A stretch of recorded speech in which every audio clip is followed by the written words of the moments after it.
అందరికీ నమస్కారం. రేవంత్ రెడ్డి గారు ఏదైతే చెప్పారో 400 ఎకరాలలో యూనివర్సిటీలలో ఎలాంటి వన్యప్రాణులు లేవని చెప్పేసి this is the best example. ఈ డీర్ అనేది కుక్కలు అటాక్ చేయడం వల్ల నేలమట్టం అవ్వడం జరిగింది. చూడండి, యూనివర్సిటీ టీమ్ కూడా, యూనివర్సిటీ సెక్యూరిటీ కూడా దీన్ని రెస్క్యూ చేస్తున్నారు. మనం చూసుకున్నట్లయితే 400 ఎకరాలు ఏదైతే ఉన్నాయో బుల్డోజ్ చేయడం కారణం వల్ల డీర్లు అనేది చనిపోవడం జరుగుతుంది క్యాంపస్ లో. ఆ 400 ఎకరాల్లో ఉండాల్సిన డీర్స్ స్టూడెంట్స్ ఉన్న ప్లేస్ లోకి రావడం వల్ల క్యాంపస్ లో ఉన్న డాగ్స్ వాటిని అటాక్ చేస్తున్నాయి. దానివల్ల ఈ నేలమట్టం అవ్వడం జరిగింది. మనం కొంచెం దగ్గరగా చూసుకుంటే చూడండి, ఇది మొత్తం డాగ్స్ వల్ల అటాక్ చేయడం జరిగింది. ఇక్కడ బ్లడ్ కూడా బ్లీడ్ అవుతుంది. యూనివర్సిటీ సెక్యూరిటీ కూడా దీన్ని రెస్క్యూ చేస్తున్నారు. అసత్య ప్రచారాలు చేసి తెలంగాణ ప్రజల్ని మోసం చేసిన రేవంత్ రెడ్డి చూడు ఎట్లా జరిగిందో. డీర్ మనం డైరెక్ట్ గా విట్నెస్ చేయొచ్చు. డీర్ అనేది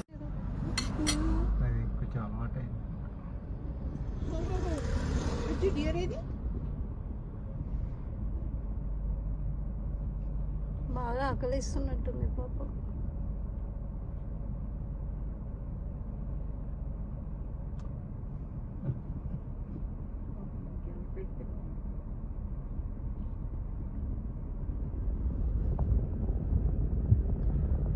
గడ్డి మంచిగా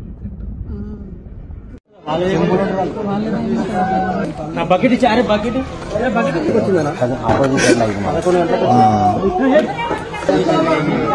ఏమన్నది కిందికి ఎందుకు అన్న చెప్పనా 5 కిలోమీటర్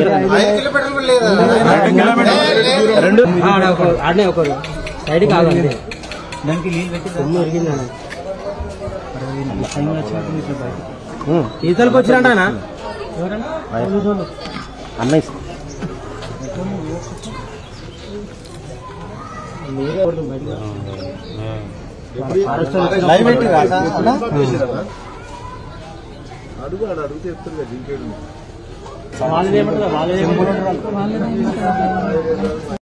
నమస్కారం అందరికి. నా పేరు శరణ్య. నేను హైదరాబాద్ సెంట్రల్ యూనివర్సిటీ స్టూడెంట్ అన్నమాట. ఇప్పుడు నేను హైదరాబాద్ సెంట్రల్ యూనివర్సిటీ యొక్క ఈస్ట్ క్యాంపస్ లో ఉన్నాను. డెవలప్మెంట్ పేరుతో ఇక్కడ జరుగుతున్న అరాచకాలు మీరు చూడొచ్చు. ఒక్కసారి చెట్టు ఎలా కొట్టేశారు, అదంతా ఎంత ఓపెన్ ఏరియా ఉందో చూడండి. ముందు మేము ఇక్కడ ఉన్నప్పుడు క్యాంపస్ లో అసలు రోడే కనిపించేది కాదు మాకు. అప్పుడు ఎలా ఉండేనో ఇప్పుడు దానికి క్వైట్ అపోజిట్ ఉంది. మేము దీనికోసం కొట్లాడదామని వస్తే ఆ రోజు ఉగాది రోజు మాకెవ్వరికి తెలియకుండా ఇక్కడికి జేసీబీస్ తీసుకొచ్చి మొత్తం చెట్లు కొట్టివేయడం జరిగింది. అప్పుడు ఎప్పుడైతే మేము అందరం స్టూడెంట్స్ వచ్చామో అప్పుడు అందరినీ పోలీసు వాళ్ళు పట్టుకొని లోపలేశారు. అందరు బయటకు వచ్చేసి ఇద్దరు మాత్రం ఇంకా ఎఫ్ఐఆర్ నాన్ బెయిలబుల్ కేసులో ఉన్నారు. ఇప్పుడు మేము దీని గురించి ప్రశ్నిస్తుంటే మా మీద తప్పు కేసులు పెట్టి ఇక్కడ ఉన్నదంతా ఫేక్, ఇదంతా గూగుల్ ఫొటోస్ అని చెప్తున్నారు. ఒకసారి మీరు ఆ వైపు చూడండి, అక్కడ కట్ చేయలేరు. ఇదంతా ఫేకా? మీకు ఫేక్ లాగా కనిపిస్తుందా? ఒక సైడ్ చూడండి ఎలా ఉందో, ఇటు సైడ్ చూడండి. మీరు ఇంతకు ముందు చూపించిన విధంగా ఇటు సైడ్ ఎలా ఉందో. ఇప్పుడు మేమంతా ఫేక్ చెప్తామని మీరు అనుకుంటున్నారా? ఈ అరాచకాలు మీరు ఇదేనా మీరు చెప్పే ప్రజాపాలన? మీరు ఎలా క్రూరంగా మనల్ని కొట్టి పడేస్తున్నారో. అసలు కోర్టు కూడా ఇప్పుడు స్టే ఇచ్చింది కాబట్టే మేము ఈస్ట్ క్యాంపస్ లో అడుగు పెట్టగలిగినాం. అడుగు పెట్టేటప్పుడు కూడా మాకు 2 times చెక్ చేశారు ఐడి కార్డ్. మా క్యాంపస్ కి మేము రావడానికి మేము ఎందుకో ఇంతమంది పోలీసు వాళ్ళని దాటుకొని రావాలి? ప్రతి అడుగడుగున్న పోలీసు వాళ్ళు ఉన్నారు. నార్త్ గేట్, సౌత్ గేట్, ప్రతి దగ్గర అంతమంది పోలీసు వాళ్ళని దాటుకొని మేము మా యూనివర్సిటీకి మాకు ఇంత గతి ఎందుకు పట్టింది? మా యూనివర్సిటీకి ఇంతమంది పోలీసు వాళ్ళు వచ్చేవారు. మేము అప్పుడు అంత స్వేచ్ఛగా తిరిగే క్యాంపస్ లో ఇప్పుడు ఇంతమంది పోలీసు వాళ్ళ మధ్యలో బిక్కున భయంతోనే ఉండాలా? మొన్న కూడా ఈరోజు నిన్న నైటే 9 గంటలకు ఒక వ్యక్తి నిరాహార దీక్ష స్టార్ట్ చేసిండు. ఆయనని రాత్రి 2 గంటలకి తీసుకుపోయి గాంధీ హాస్పిటల్లో పెట్టి ఆయన అసలు నిరాహార దీక్ష చెయ్యనే లేడు. ఆయన రూమ్ లో ఇంకొకరు ఉంటున్నారంట. ఇదేనా? మీరు ఏం చేయాలనుకుంటున్నారు? లాస్ట్ కి ఏం చూపిద్దాం అనుకుంటున్నారు?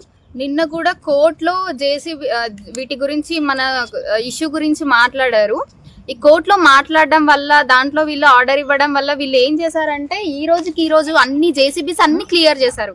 ఇటువైపు చూడండి, ఈ రోజు మాత్రం అన్ని జేసీబీస్ అన్ని తీసుకెళ్లి ఈ రోజు చేసిన డిస్ట్రాక్షన్ ఏంటంటే ఇది. ఇటువైపు చూడండి, మన ఈ రోజు ఆపాం కాబట్టి అటువైపు అంతా ఇంకా బతికుంది, అటు చెట్లన్నీ. ఇంకా ఈ రోజు కనుక కోర్టు మనకి ఆర్డర్ ఇవ్వకపోయి ఉంటే లేకపోతే ఇది కూడా మీరు చూసేవాళ్ళు కాదు. ఈ రోజు మీరు ఏం అడగాలనుకుంటున్నారు? సస్టైనబుల్ డెవలప్మెంట్ అంటే ఏంటండి? నాకు అర్థం కాక అడుగుతున్నాను.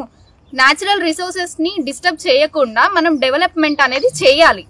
ఏం చేస్తున్నారు మీరు? నాకు తెలియక అడుగుతున్నా. ఇదేనా మీ గవర్నమెంట్ ఏంటో నాకైతే అర్థం కావట్లేదండి. మీ ఇంద్రమ్మ రాజ్యం అని చెప్పింది ఇదేనా? మీ ఇంద్రమ్మ రాజ్యం ప్రజాపాలన, సోకాల్ ప్రజాపాలన అని అంతగానం చెప్పారు. ఇదేనా? ఫుట్బాల్ ఆడడానికి వచ్చావు అప్పుడే కన్నుబడింది అనుకుంటామా దాని మీద? ఇంతగానం చేశారు. అప్పుడు అంతగానం చెట్లు చూసి ఇన్ని చూసి కూడా మా మీద ఫేక్ అని చెప్పి అన్ని ఎలిగేషన్స్ పెడుతున్నారు. ఇప్పుడు మొన్న కూడా నైట్ డ్రోన్ జస్ట్ ఆపరేట్ చేశారని చెప్పి ఆ మనిషిని బయటకు తీసుకెళ్లిపోయారు పోలీస్ వాళ్ళు. అంటే మా క్యాంపస్ లో మేము ఏం చేసుకోవద్దా? మేము ఫోటోలు కూడా తీసుకోవద్దా? మీరు చేసిన అరాచకాలు చూపించడానికే కదా మేము ఫోటోలు తీసుకుంది. దాని మీద కూడా మీరు కేసులు పెడితే ఎలా? మేము మా నోరు ఇప్పేది ఎప్పుడు? డెమోక్రటిక్ గవర్నమెంట్ అంటారు, మాట్లాడాలి కొట్లాడాలని నేర్పించారు. ఇదేనా మీరు కొట్లాడాలి మాట్లాడాలని నేర్పించింది? మాట్లాడిన వాళ్ళ మీద కేసులు పెట్టాలి. తెలంగాణ గవర్నమెంట్ వచ్చినప్పుడు మేము ఎట్లా పోరాడి తెచ్చుకున్నాం, మేము ఇప్పుడు కూడా అలానే పోరాడతాం. మాది క్యాంపస్ మొత్తం మాది, ఇక్కడున్న చెట్లు మావి, మేము కాపాడతాం, మేము తెచ్చుకుంటాం. ఈ ఫైట్ మాత్రం అస్సలు ఆగదండి. మీరు ఏం చేసుకుంటారో చేసుకోండి. మేము మాత్రం మా స్టూడెంట్ యూనియన్ మాత్రం ఎప్పుడు స్ట్రాంగ్ గా ఉంటది. ఇది మాత్రం తగ్గేదే లేదు. మీరు కూడా మాకు సపోర్ట్ చేయండి. Thank you. ప్రతి ఒక్కరు అందరూ వచ్చి ఇక్కడ పాల్గొనాలని, ఈ ప్రొటెస్ట్ లో ఉండి మాకు హెల్ప్ చేయాలని కోరుకుంటున్నాం. ఎవరైతే రాలేరో ఇక్కడికి, మీరు సోషల్ మీడియా తరపున మీరు అవేర్నెస్ క్రియేట్ చేయాలని చాలా మేము కోరుతున్నాం అనమాట. ఆల్రెడీ మేము వీడియోస్ అన్ని బయటకు రిలీజ్ చేస్తూనే ఉన్నాం, ప్రతిదీ అప్డేట్ చేస్తున్నాం. కొంచెం మీరు కూడా స్టాండ్ మా వైపు తీసుకొని హెల్ప్ చేయాలని కోరుకుంటున్నాం. Thank you. అసలు మేము చాలా ప్రశాంతంగా మా స్టూడెంట్స్ యూనియన్ అందరం మార్చ్ చేసుకోవడానికి పోయాం. మేము స్టూడెంట్స్ క్యాంటీన్ దగ్గర స్టార్ట్ అయ్యి ఈస్ట్ క్యాంపస్ వరకు మార్చ్ చేసుకుంటూ పోయాం. బార్కేడ్లు వేసి మా మీద లాఠీ చార్జ్ చేశారు. అమ్మాయిలని కూడా చూడకుండా అమ్మాయిల మీద కూడా లాఠీ చార్జ్ చేశారండి. మీకు ఏ హక్కు ఉందని లాఠీ చార్జ్ చేయడానికి అడుగుతాం. మేము స్టూడెంట్స్, ఇక్కడ మేము మా యూనివర్సిటీ స్టూడెంట్స్, మేము ఇక్కడ మా యూనివర్సిటీ వాళ్ళు చదువుకోవడానికి వచ్చాం. మాకు మా భూములు కావాలని అడుగుతున్నాం. దాని మీద కూడా మేమేదో దొంగల్లాగా ఏదో క్రైమ్స్ చేసినట్టు మా మీద లాఠీ చార్జ్ చేసేంత హక్కు మీకు ఎవరు ఇచ్చారని ఈరోజు అడుగుతున్నాం. మా భూములు మాకు వెనక్కి కావాలి. ఆ భూములు మీరు కావు అని కూడా కొన్ని వార్తలు వస్తున్నాయి. రేవంత్ రెడ్డి స్వయంగా ఆయన కూడా అసెంబ్లీలో కూడా మాట్లాడారు. ఆయన ఏం మాట్లాడుతున్నారో మాకు అర్థం అవ్వట్లేదు సార్. ఫస్ట్ ఆఫ్ ఆల్ ఇక్కడ జింకలు లేవంటున్నారు, నెమలు లేవంటున్నారు. మేము రోజు చూసేది ఏంటో మాకైతే తెలియట్లేదు. మేమైతే వాటిని జింకలు నెమలని అనుకుంటున్నాం. ఆయనకి ఏమైనా డౌట్ ఉంటే ఆయన, మీడియా, పోలీసులు అందరూ కలిపి రండి, చూడండి మొత్తం ఎక్కడ జింకలు కనబడతాయి మీకే తెలుస్తుంది. చెరువులు లేవంటున్నారు, మష్రూమ్స్ లాగా లేవంటున్నారు. ఏంటండి, ఏం డెవలప్మెంట్ మీరు చేద్దాం అనుకుంటున్నారు? నాకు అర్థం కావట్లేదు. 400 ఎకరాల ఫారెస్ట్ ని మొత్తం తీసేసి మీరు ఏం డెవలప్ చేద్దాం అనుకుంటున్నారు? ఇంత పొల్యూషన్ ఉండగా ఈ 400 మన లంగ్స్ ఇక్కడ ఉంది మొత్తం సిటీ అంతటికి. అలాంటి 400 ఏకర్స్ మీరు డిస్ట్రాయ్ చేద్దాం అనుకుంటే మీరు ఎలా అనుకుంటున్నారు? నాకు అర్థం అవట్లేదు. స్టూడెంట్స్ యూనియన్ మేము ఉన్నాము, మేమైతే యుద్ధం అయితే ఆపం ఈ డెసిషన్ హాల్ట్ చేసేవారు. రేవంత్ రెడ్డి ఒక మొండు పట్టి లోపలి జేసీబీలు కూడా పంపిస్తున్నాం. రాత్రి లాంగ్ వీకెండ్ చూసుకొని ఉగాది ఇది అనగానే యూనివర్సిటీ స్టూడెంట్స్ అందరూ ఇంటికి వెళ్ళిపోతారు, వీకెండ్కి వెళ్ళిపోతారు. అంటే మిగిలిన స్టూడెంట్స్ అందరూ ఏం అడగరు అనుకుంటున్నారు, ఏమనుకుంటారు? రాత్రి బుల్డోజర్లు తెచ్చి మొత్తం అంతా క్లీన్ చేయించేసి ఏం చేద్దాం అనుకుంటున్నారు? అసలు నాకైతే అర్థం అవ్వట్లేదు. మాకు దీనికైతే ఆన్సర్ కావాలి. మా భూములు మాకు వెనక్కి కావాలి. ఈ డెసిషన్ హాల్ట్ చేయాలి. ఏం చెప్తారు మీరు గవర్నమెంట్ కి? ఏం చెప్తారు గవర్నమెంట్ కి? మేము ఏం చెప్తున్నాం అంటే ఏదైతే ఉందో ఈ 400 ఎకరాలని ఒకవేళ మాకు హెచ్సియుకి ఇచ్చేయండి, లేదంటే దాని నేచర్ అలా ఉంచేయండి.